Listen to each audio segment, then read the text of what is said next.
Boa noite. Que nós então possamos todos aqui permanecer em paz. Que esse encontro possa ser para cada um de nós bastante agradável, mas acima de tudo proveitoso.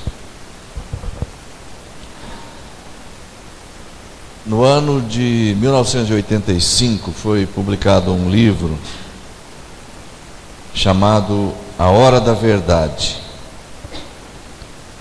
Esse livro era de autoria de um sueco chamado Ian Carlsson, que era, naquela época, presidente de uma das grandes companhias aéreas mundiais, uma companhia sueca muito grande.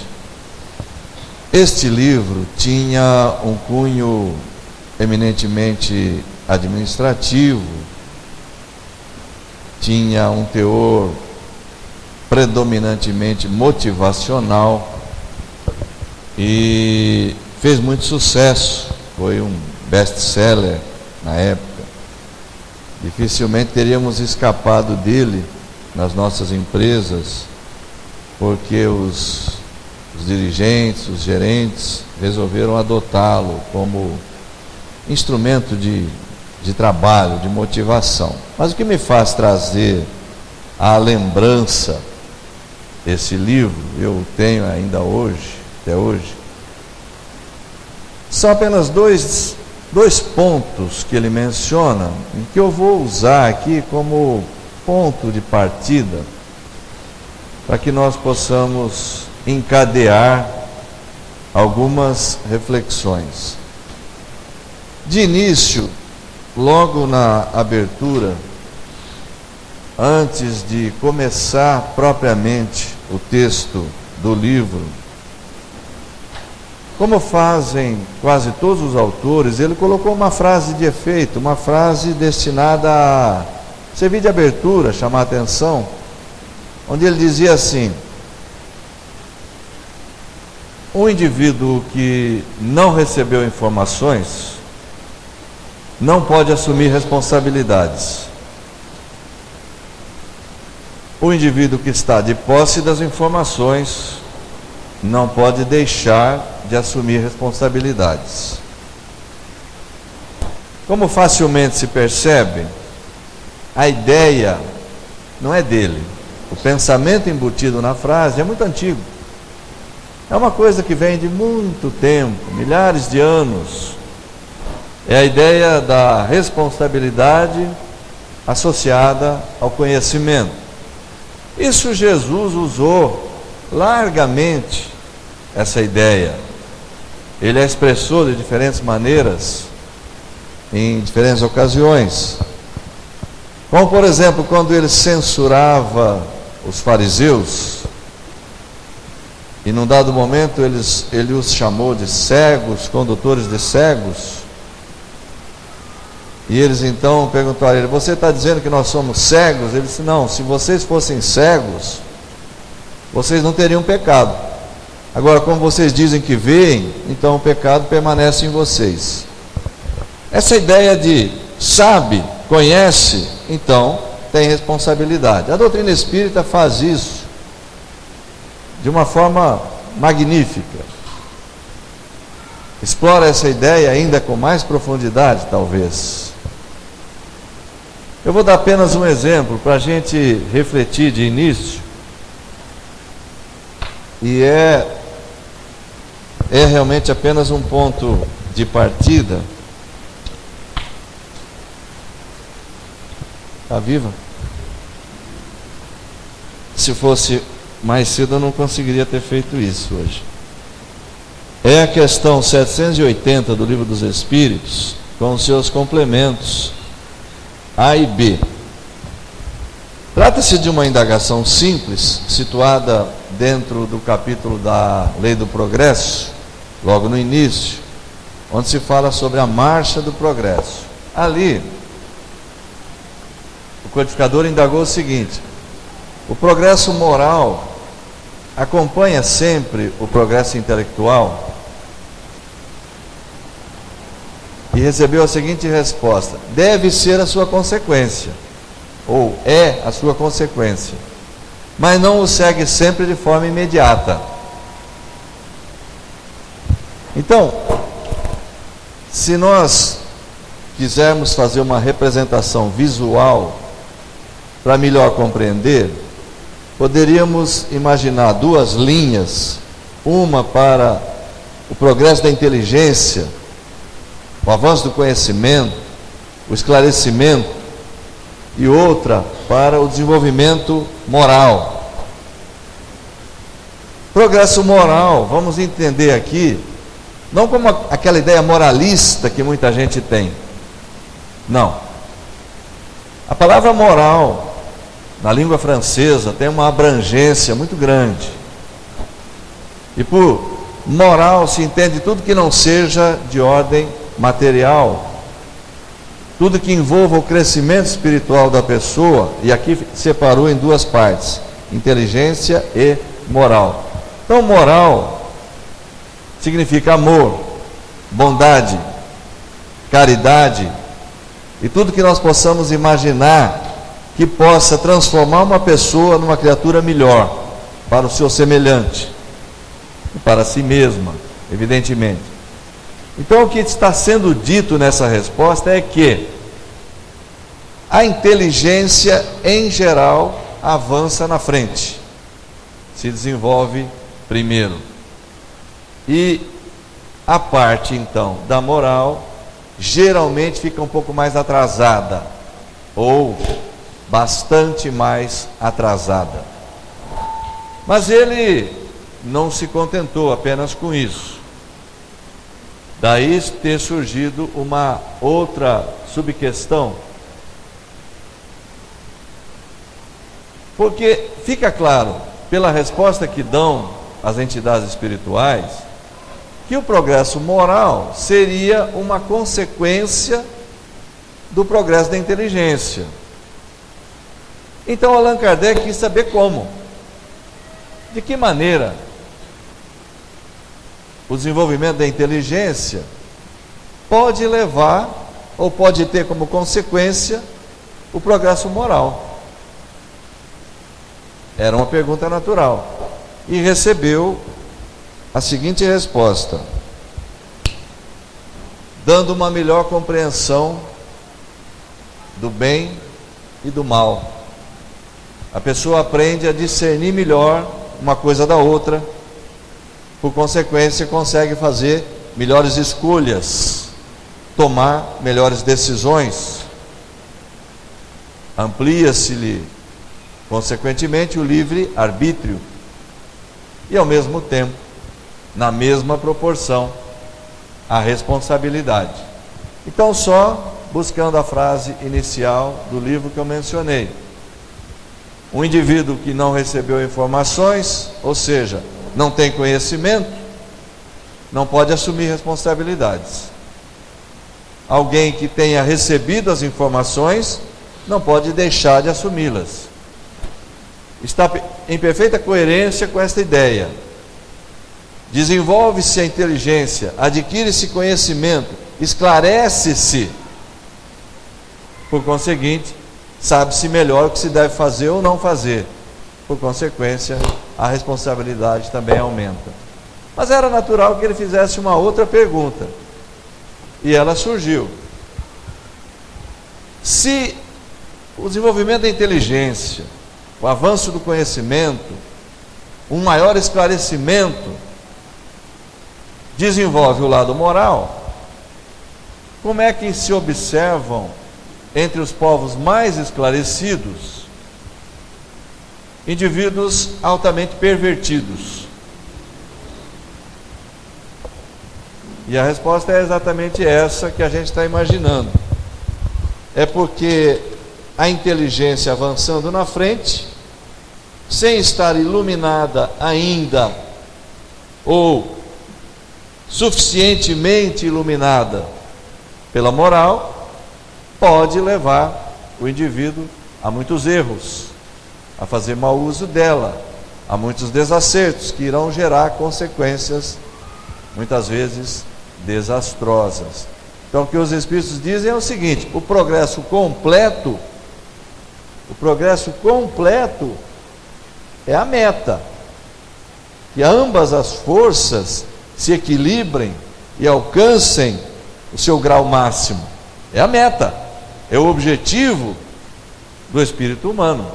Mas até que isso aconteça, considerando que inteligência e moral são duas forças que só se equilibram com o tempo, nesse período, enquanto houver esta lacuna aqui, muita coisa errada pode ser feita.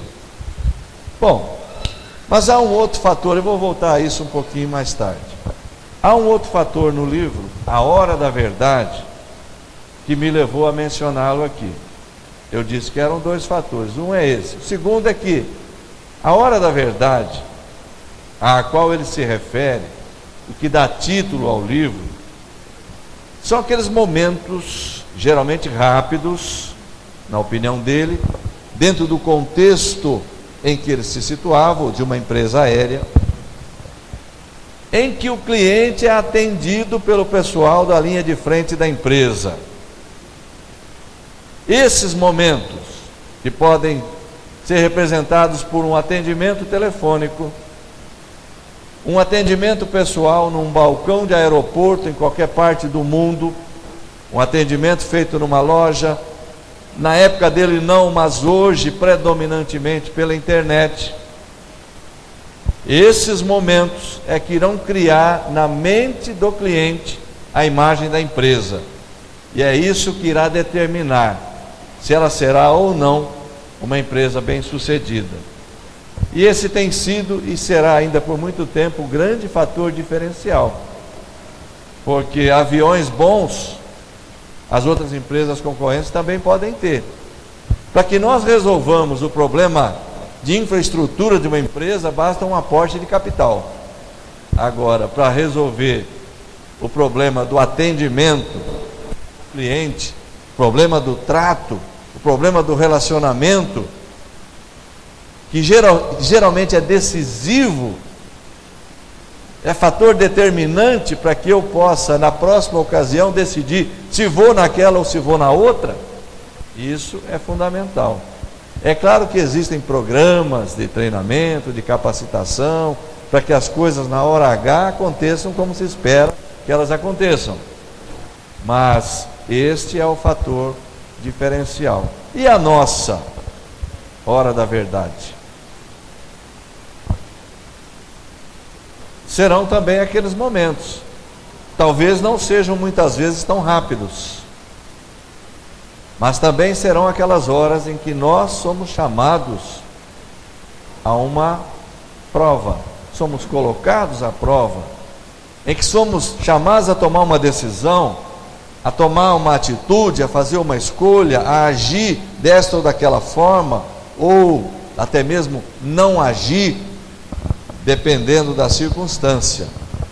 As nossas pequenas atitudes do dia a dia, ou até mesmo as maiores e as mais importantes, serão aquelas que irão determinar se nós seremos ou não pessoas bem-sucedidas, pessoas encarnadas bem-sucedidas.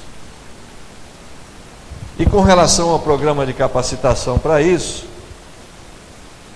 eu não tenho nenhuma dúvida em afirmar que o conhecimento espírita é de uma eficácia muito grande, no sentido de capacitar a pessoa para o correto discernimento do bem e do mal, do certo e do errado.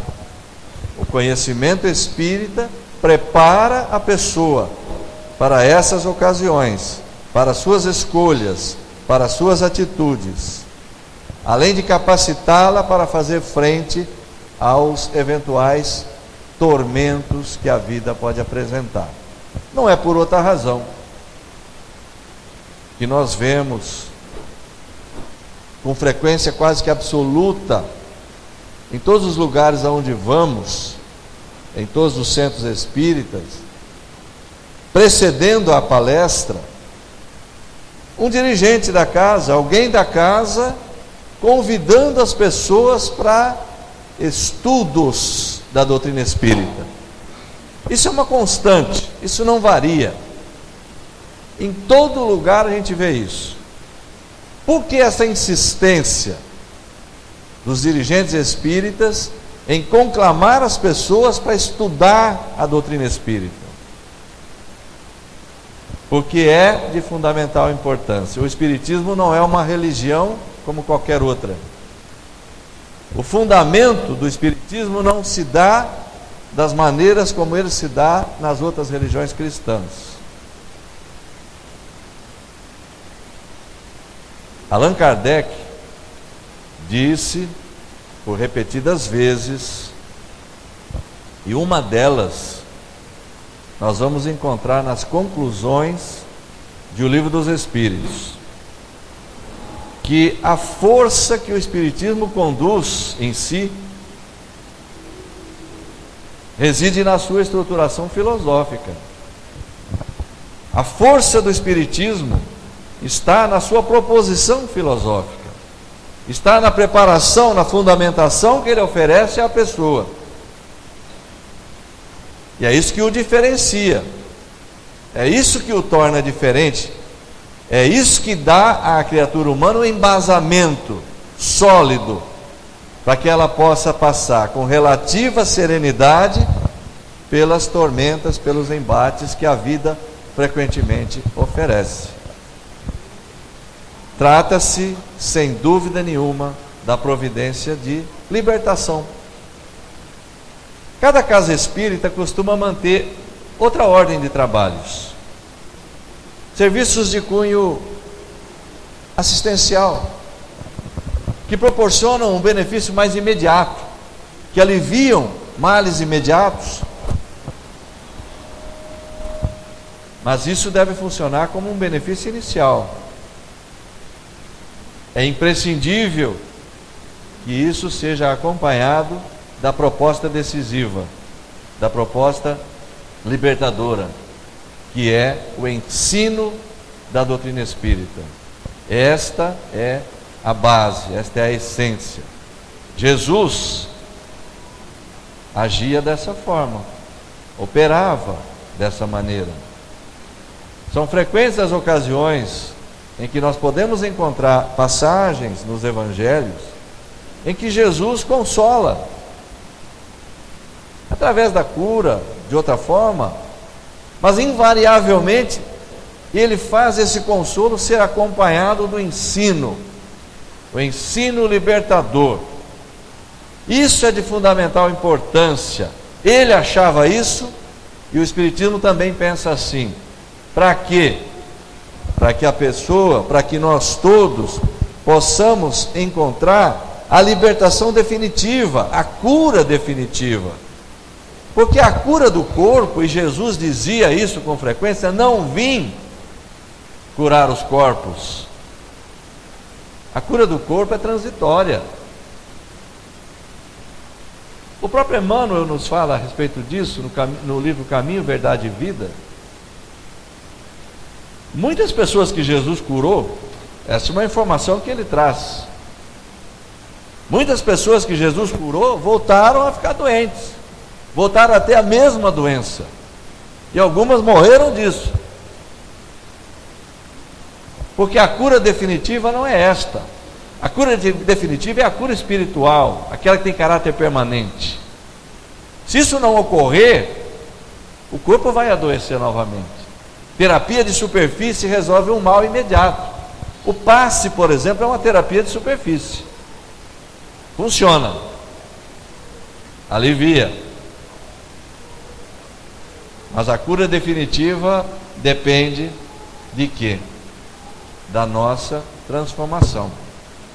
Então, esse é o objetivo fundamental. O exemplo disso nós temos, por exemplo, no Evangelho de João, no capítulo número 4. Eu vou desistir porque cada vez que eu vou tirar essa tampinha ela não sai. Quando ela cai no chão eu não aguento pegar.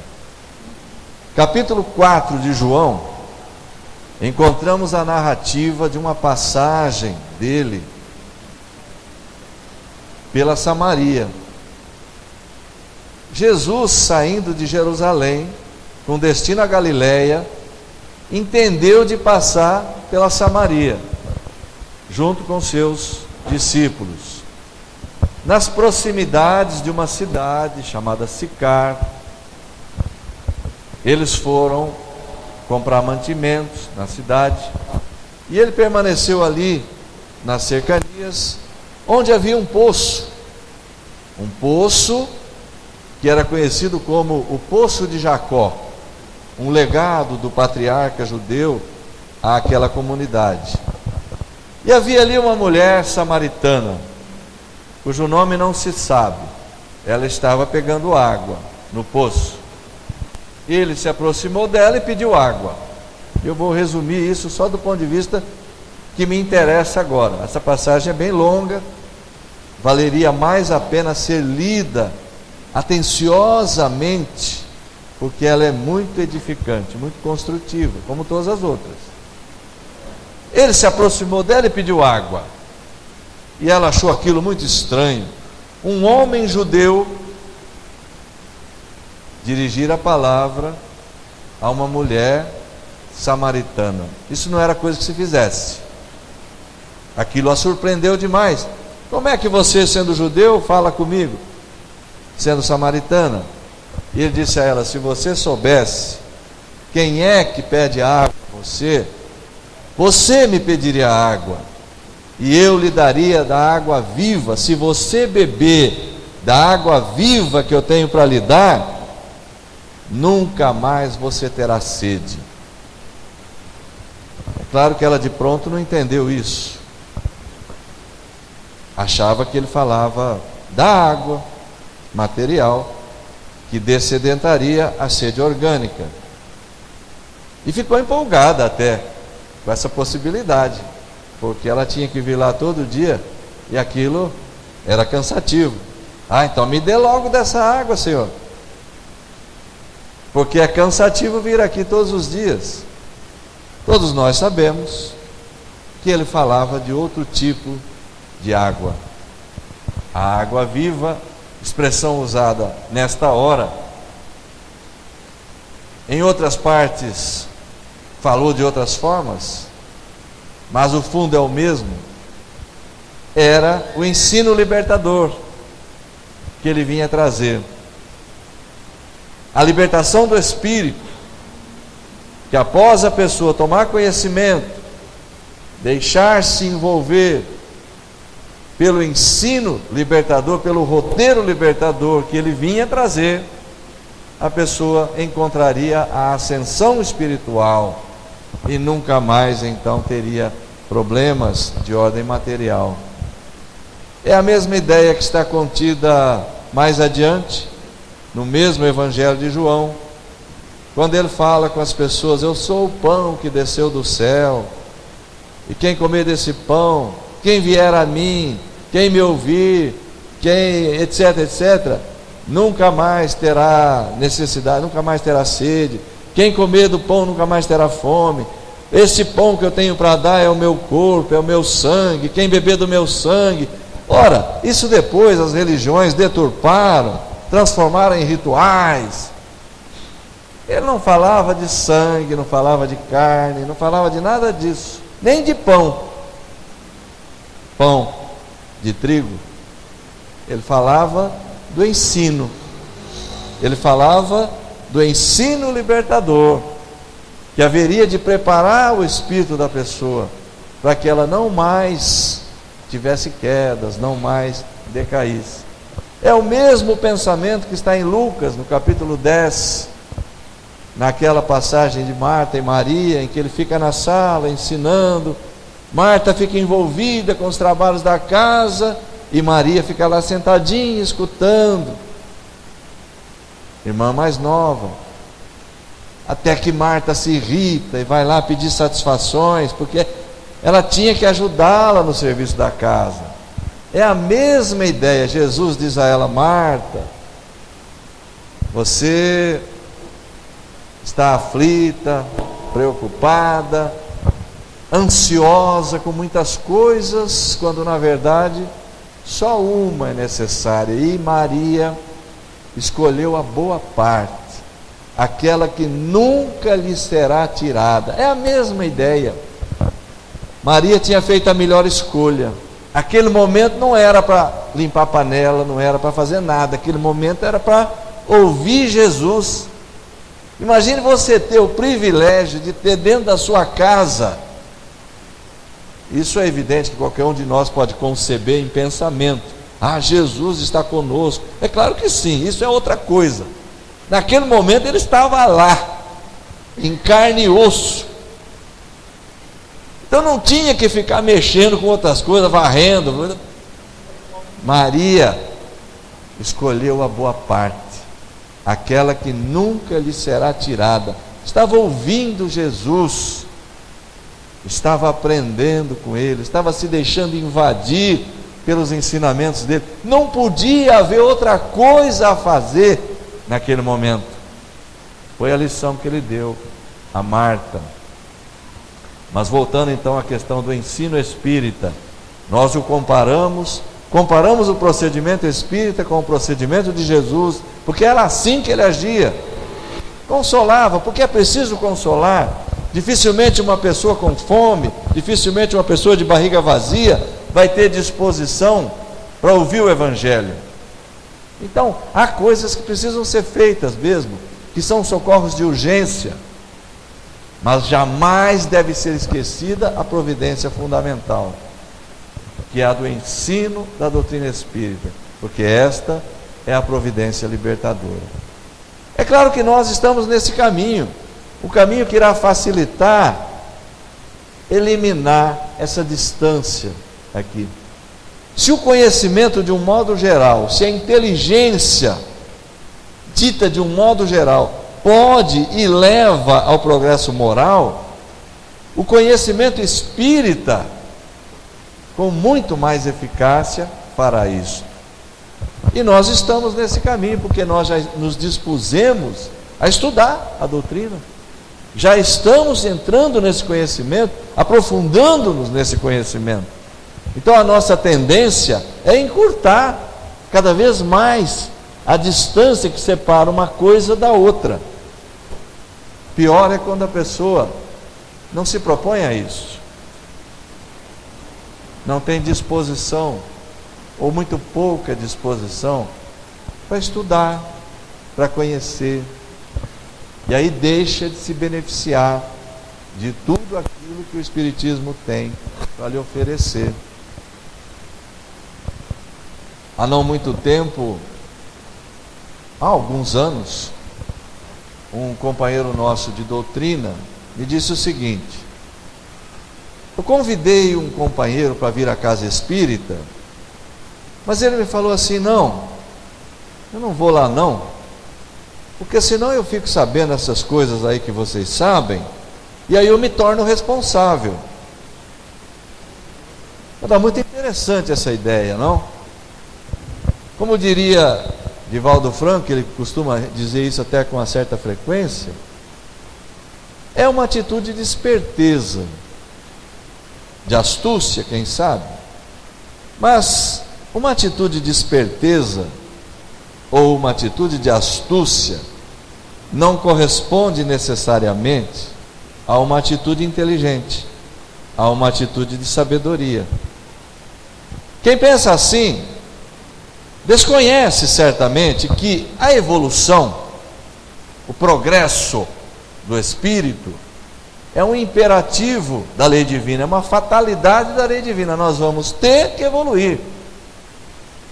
Então, querer driblar os desafios, querer evitá-los, não é uma atitude muito sábia, porque eles estarão à nossa espera mais adiante.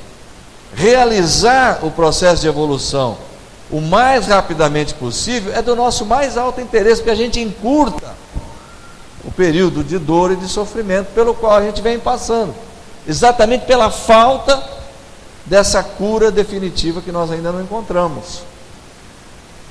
Então, pretender repousar na ignorância a pretexto de fugir à responsabilidade é ilusão, é mera ilusão. A psicologia tem algumas referências interessantes.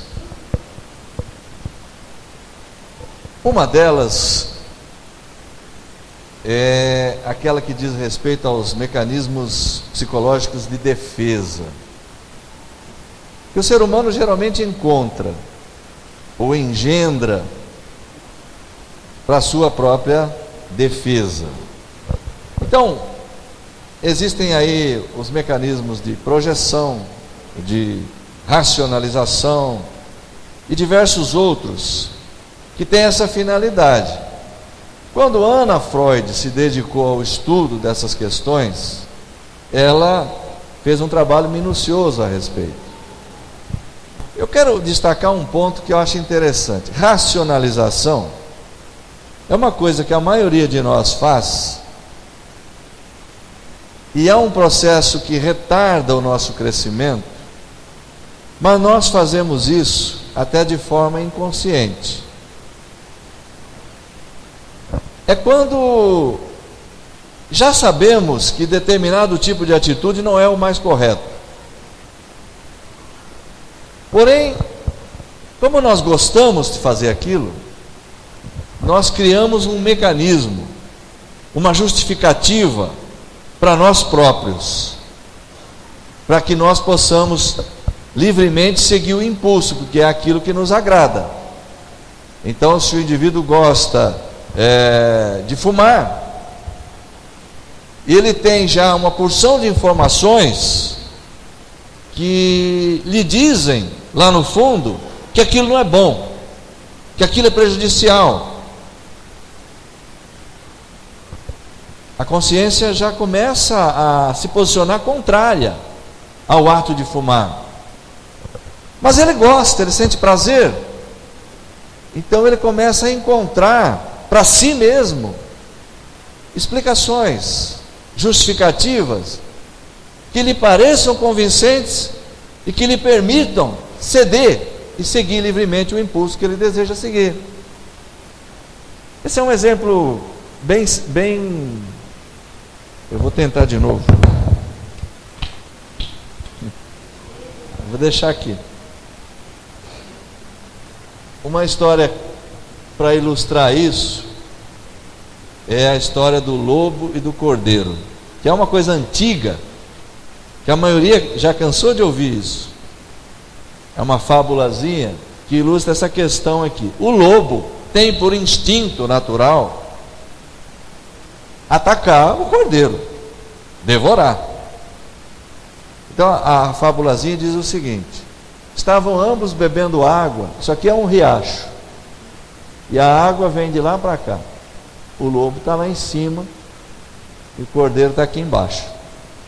Estão ambos bebendo água no mesmo riacho, e o cordeiro, cuja intenção na verdade é atacar o cordeiro, ele diz a ele assim: você está sujando a água que eu estou bebendo.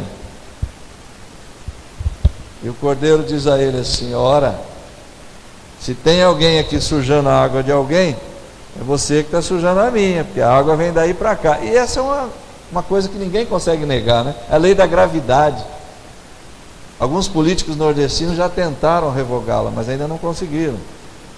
E se alguém conseguir, vai ajudar muito aqui o nosso querido prefeito, porque o grande problema das enchentes é esse: a água correr de cima para baixo.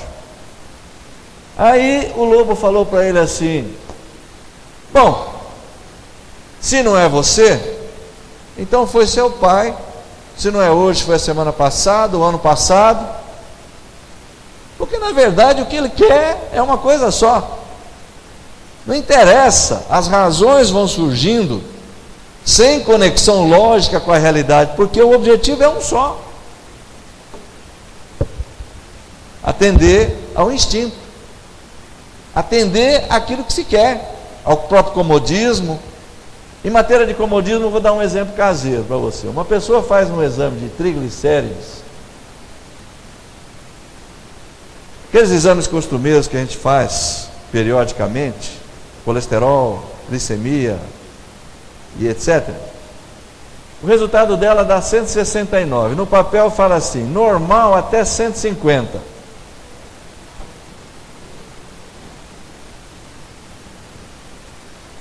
Mas tem uma outra informação no papel que fala assim: limite superior 190. Então ela olha o exame e fala: que beleza, estou dentro do limite.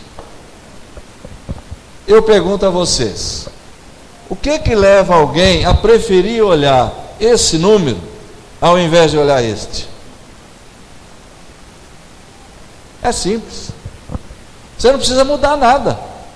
Não precisa mudar seus hábitos alimentares. Não precisa fazer nenhuma atividade física. Você pode deixar tudo como está, que está tudo bem. Porque se eu olhar esse número aqui, eu vou ter que tomar alguma providência. Não vou? É melhor olhar este. Racionalização. Às vezes até tem algo lá no fundo dizendo: olha que não é bem isso, não é? Consciência começa a se manifestar, às vezes de forma tímida, como naquele caso do tribunal que estava em sessão, cidade relativamente pequena, algumas pessoas conhecem todas as demais pessoas, sabem da vida de todo mundo. E até em cidade grande isso acontece, que é uma desgraça, né? Aí, o promotor chamou a primeira testemunha, que veio sentar-se no banco das testemunhas, a dona Genoveva, uma velhinha muito simpática, que conhecia todo mundo na cidade. E ele perguntou a ela: dona Genoveva, a senhora me conhece? Ela olhou para ele e falou: se eu conheço você, Carlinhos? Ora, eu o conheci bebê, mas francamente você me decepcionou muito. Você mente, espalha boatos, manipula as pessoas. Você se acha uma pessoa muito influente e respeitada, mas não passa de um coitado. Isso dito assim na frente de todo mundo, um tribunal em sessão. Ele ficou desconcertado. Não sabia o que fazer, olhou para um lado, olhou para o outro, olhou para o juiz, olhou para o advogado de defesa, e aí voltou para ela e falou: a senhora conhece o advogado de defesa? O Robertinho? Desde criancinha, eu cuidava dele para a Maricota, a mãe dele, mas ele também me decepcionou. Puritano, alcoólatra, preguiçoso, deu conta de perder quase todos os processos em que atuou. A essa altura o juiz chamou os dois, bem pertinho, né? Eles fazem assim, né? Vem aqui, promotor e advogado de defesa, e falou para que ninguém escutasse: se um de vocês dois perguntar a essa mulher se ela me conhece, eu mando prender por desacato. Questões básicas.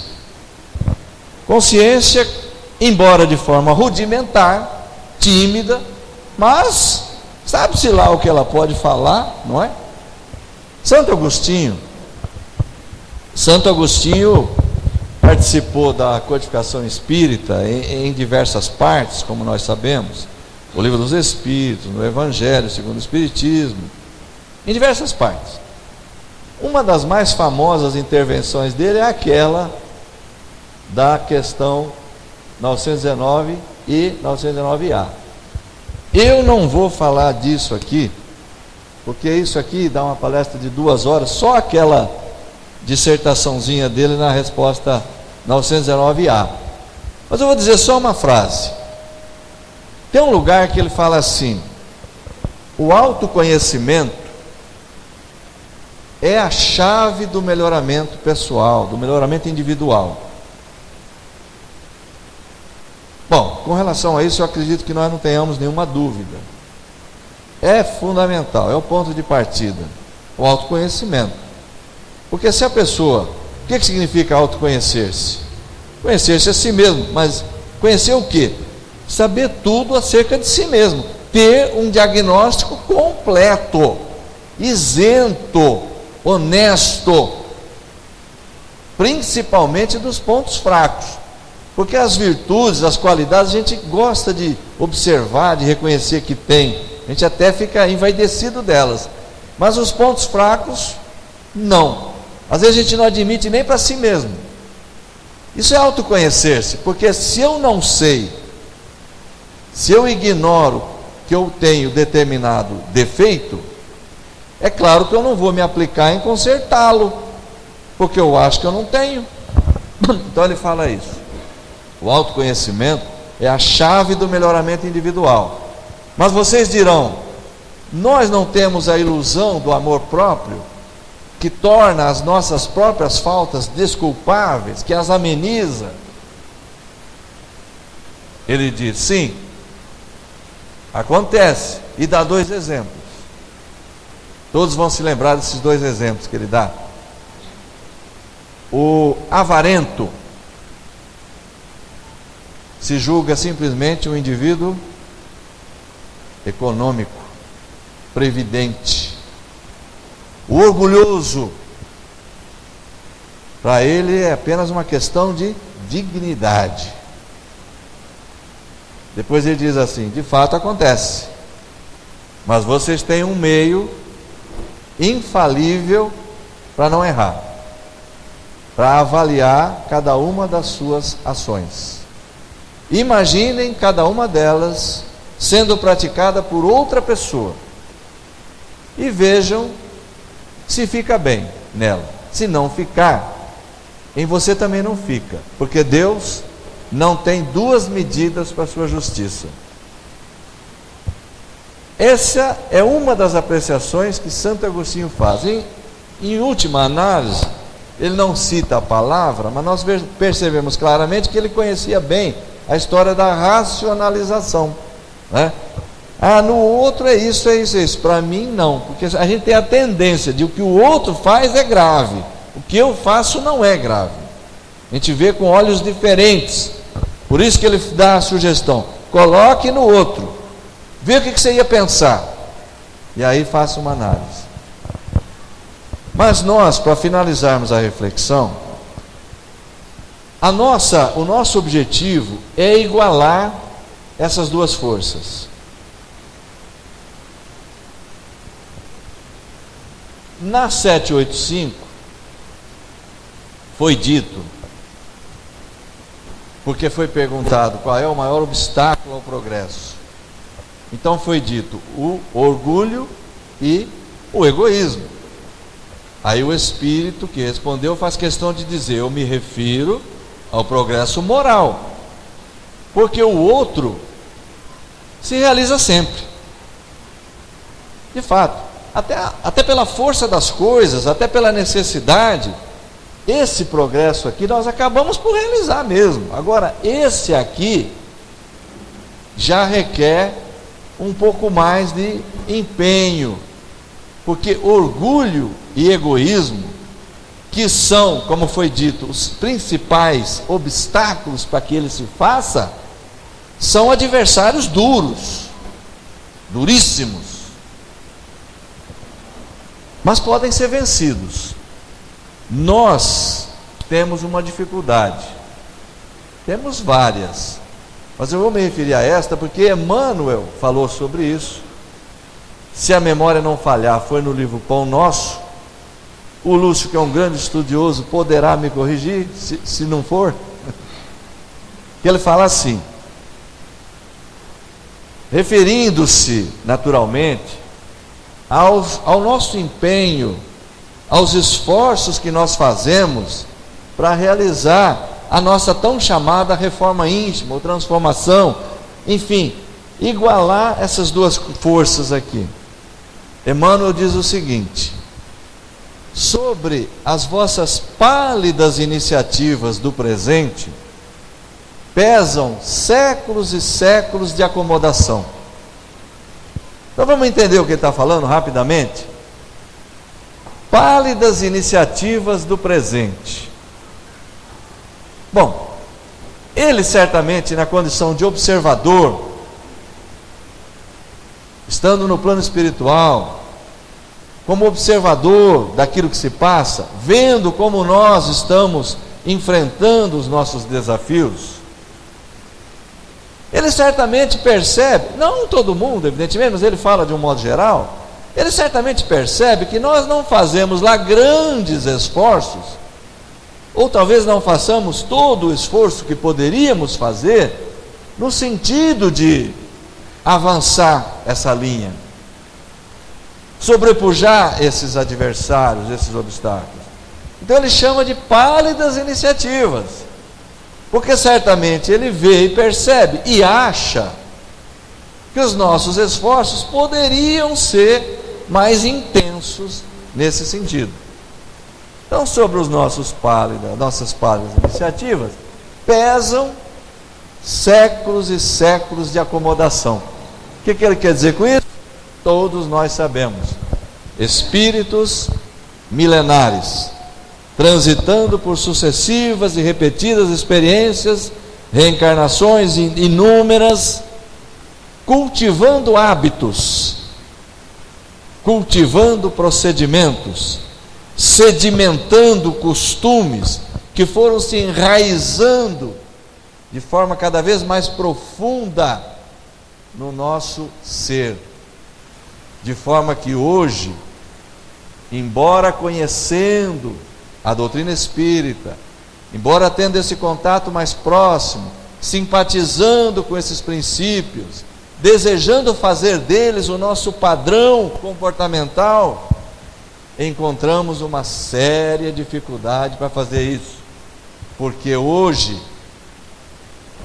afloram de forma quase que automática, espontânea, aquilo que Allan Kardec chamou de más inclinações, más tendências, e nos chamam para determinados tipos de comportamento, porque nós nos acostumamos a isso durante séculos e séculos. Hoje desejamos mudar, mas a luta é difícil. Então, a base do raciocínio é simples, eu vou encaminhar para o fechamento da seguinte maneira. Existe um princípio na física chamado princípio inercial, do qual todos já ouvimos falar. Galileu Galilei falou disso, Isaac Newton. Basicamente seria assim: um corpo em repouso deseja continuar em repouso. Um corpo em movimento tem a tendência de continuar em movimento. Imaginemos, bom, eu vou contar uma historinha rápida para a gente ilustrar, é bem rápida, não vou tomar muito tempo. Uma senhora desembarcou no aeroporto, tomou um táxi, deu ao motorista o endereço onde ela ia se hospedar. Ele ligou o taxímetro e iniciou a corrida. Era longe. Estranhamente, fizeram quase todo o trajeto sem que ele falasse com ela uma única vez, o que não é comum. Quando estavam quase chegando ao destino, ela tocou de leve no ombro dele, porque ela estava no banco de trás, para fazer uma pergunta, e isso fez com que ele se descontrolasse inteiramente. Perdeu a direção, quase bateu, enfim, resumindo, acabou parando, mas suando, nervoso, apavorado. Ela deu-lhe uma bronca: o que é isso? O senhor estava dirigindo tão bem, agora que eu toquei no seu ombro, o senhor me faz uma loucura dessa? Ele falou: me perdoe, senhora, me perdoe, é que hoje é meu primeiro dia como motorista de táxi. Ah, é? O que o senhor fazia antes? Bom, eu fui durante 30 anos motorista de um carro funerário.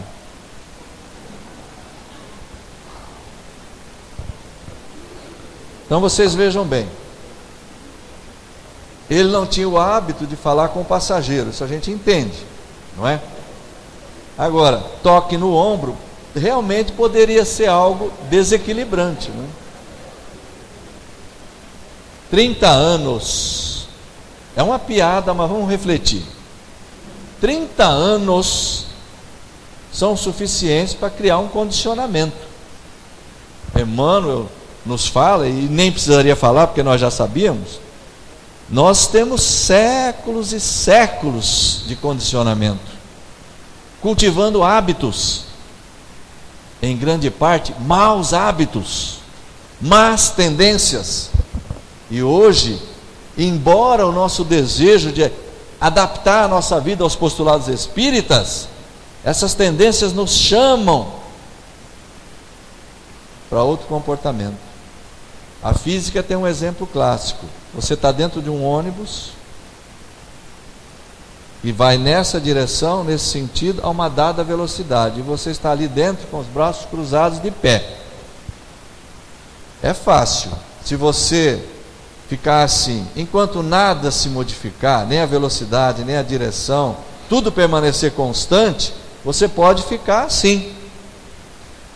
Mas, se na próxima esquina o motorista resolver virar à direita, então trate de se segurar, para que você não dê com a cara na janela, no vidro da janela do ônibus, quebre, você caia na rua, vem outro ônibus, passa por cima e te mata.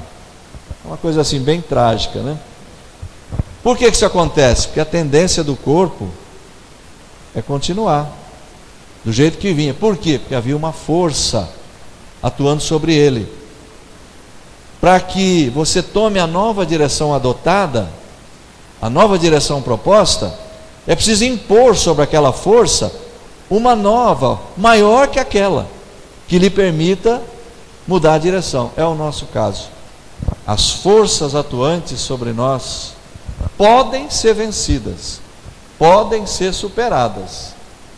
Só é preciso que nós imponhamos sobre elas a força da nossa vontade, a energia da nossa decisão, para que nós consigamos corrigir o roteiro que vem sendo longamente adotado e agora, sob a luz de um novo princípio, consigamos adotar o novo direcionamento proposto.